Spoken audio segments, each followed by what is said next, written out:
procureur de la République prendra la parole à 15h, heure à laquelle doit être levée la garde à vue de cet adolescent qui a attaqué avant-hier au couteau la proviseure de son collège, dans le quartier justement du collège Édouard Herriot.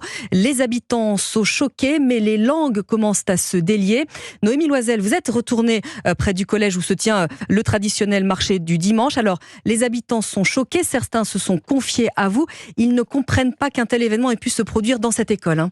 Oui, certains habitants du quartier sont surpris, comme Lise, 22 ans, qui a son petit frère scolarisé en classe de 5e dans ce collège. C'est pas un collège où on entend des histoires de ce type, des heures de colle, il y a des petites sanctions, etc. Mais comme dans tous les collèges, pas des cas aussi graves et aussi choquants. Même le quartier, pour y habiter, ça reste pour moi un quartier calme.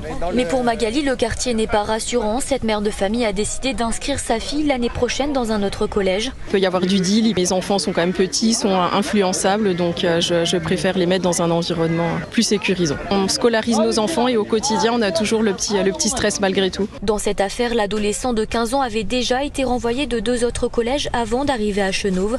Selon le procureur, il ne présente qu'un antécédent judiciaire pour des faits de dégradation volontaire. Merci Noémie Loisel.